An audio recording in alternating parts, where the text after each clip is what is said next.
Gumising ka nga dyan! Sabi ko, maglaba ka! Hindi yung magpalaba ka! Nakakaya kay Renz! Tatay naman, natutulog yung tao eh. Nangiistorbo kayo.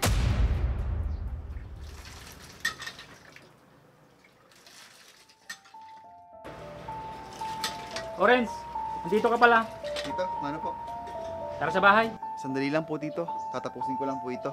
Hayaan mo na yan. Ako nang gagawa dyan. Okay lang po, Tito. Patapos na rin po ako. Sige, sold ka na lang sa bahay ha. Sige po.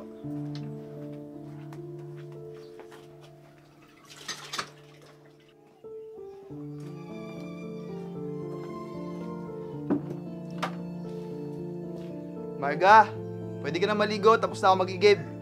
Sige, hintayin mo na lang ako. Pagkatapos ko maligo, saka tayo aalis. Sige.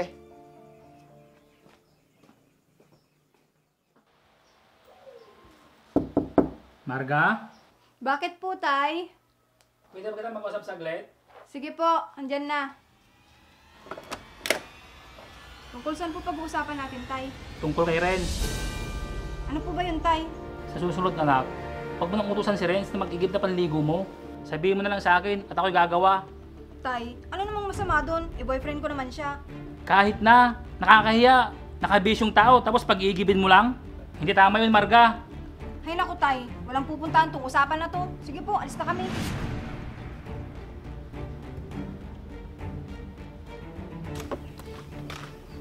Oh, bakit nakasimangot ka na naman? Hay naku, tara na.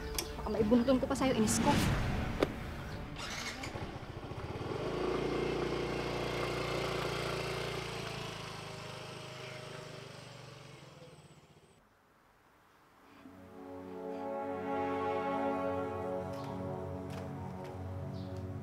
Anak, hindi ka pa maglalaba ngayon? Wala na kasi kung may susunod na pangbukid. Pwede ka pa maglaba ngayon ng damit natin? Tay naman, masarap ng upo ko dito. Utusan mo akong maglaba. Trabaho mo talaga maglaba eh. Sige, alis na ako. Maglaba ka ha. Si tatay naman, nakakainis. Ay, oo nga. Tawagan ko nga si Renz. Magpapatulong ako sa kanya. Hello, Renz. Hello, Marga. Napatawag ka? Halika nga dito sa bahay. Magpapatulong ako. Ha? May usapan kami ng mga kaibigan ko. Magbabasketball kami ngayon. Sino mas priority mo? Ang kaibigan mo o ako na girlfriend mo? Siyempre, ikaw, Marga. Yun naman pala eh. Dami mo pang sinasabi. Pumunta ka na dito, ngayon na. Sige, pupunta na ako dyan. O pre, hindi na ako makakalaro ah. Tumawag kasi si Marga, may kapagawa siya sa akin. Eh ano pa nga ba? Sige, mauna ka na. Baka magalit pa girlfriend mo. Sige, salamat. Sige, ingat ka.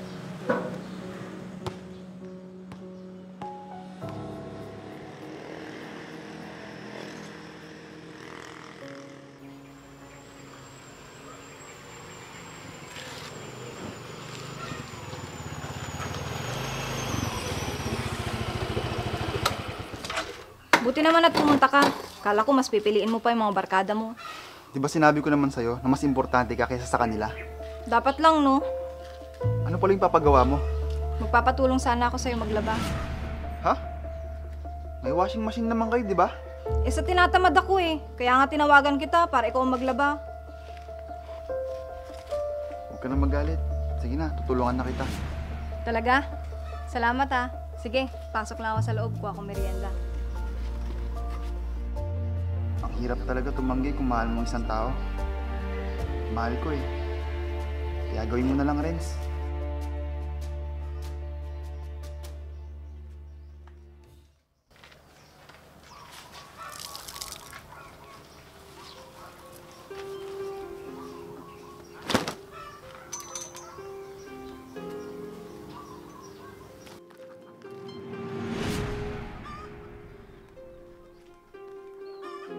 Nasaan sa ate mo? Nandun po sa loob, natutulog.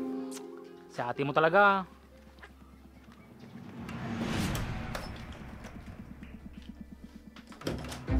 Marga? Marga? Gumising ka nga dyan! Sabi ko, maglaba ka! Hindi yung magpalaba ka! Nakakaya kay Renz!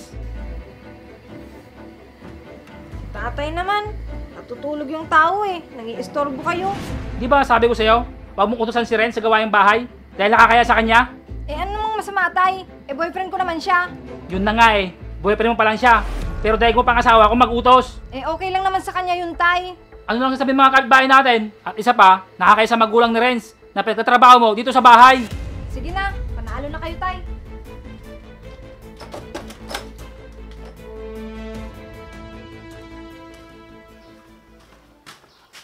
Oo anak, bakit hindi ka pa nakabihes? Alam mo namang birthday ng lola mo ngayon, di ba? Opo ma, alam ko po, birthday ngayon ni Lola. Alam mo naman pala eh, bakit hindi ka pa magbihes at nang makaalis na tayo? Pasensya na po kayo ma, hindi pa ako makakasama ngayon.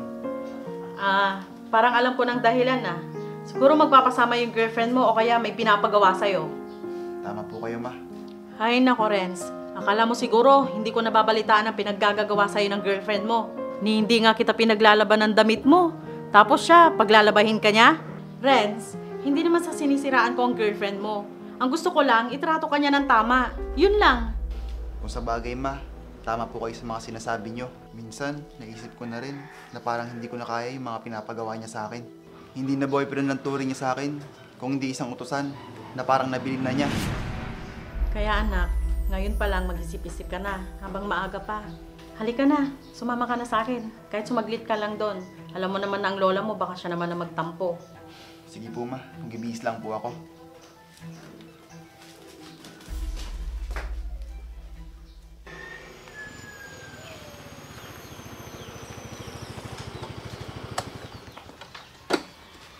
Oh, buti dumating ka pa. Kanina pa kita hinihintay.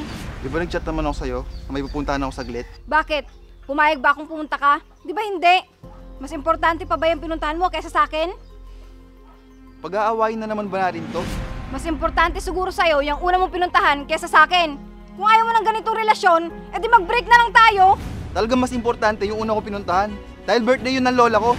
Kung gusto mo talaga makipag-break, edi mag-break na lang tayo. Edi mag-break.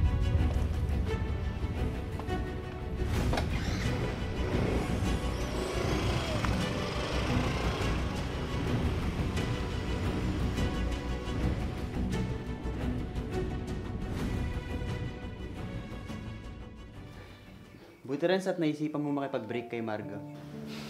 Pag-isip-isip ko kasi, mas mabuti pang tapusin ko na yung relasyon namin habang maaga, kaysa patagalin ko pa. Mas nakabuti nga sa'yo. Kasi ngayon, may oras ka na para sa sarili mo at sa aming mga kaibigan mo. Dati, hindi ka namin nakakasama kasi lagi ka nandun kila Marga. Oo nga eh. At least ngayon, payapa na yung buhay ko. Wala nang tawag ng tawag, wala na rin nangungulit. At walang utos ng utos ka mo.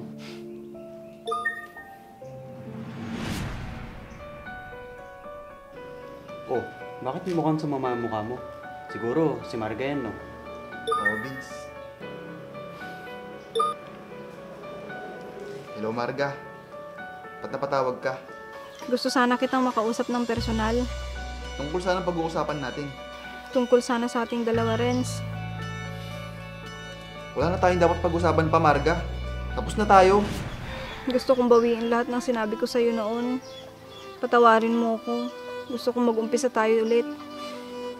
Okay na ako. Mas mabuti siguro kung maging magkaibigan na lang tayo. At least, hindi at masaktan ng isa't isa. Nagbago na ako, Renz. Hindi na ako katulad nung dati. Maging magkaibigan na lang tayo, Marga. Sabi nga nila, kung talagang tayo ang itinadhana, tayo talaga. Sige na, Marga. May pupuntahan pa kasi ako. Bye. Ingat ka palagi. Ganun ba?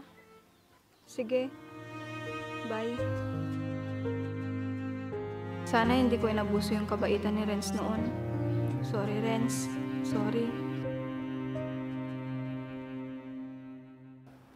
Ngayon pa lang nalaman ni Marga yung halaga mo. Samantalang noon, hindi niya nakikita yung halaga mo. Mas okay na sa akin na maging magkaibigan na lang kami. Total, bata pa naman kami. Malay mo, sa huli kami pa rin yung magkatuluyan. Sabi mo eh. Tara, laro lang tayo ng basketball.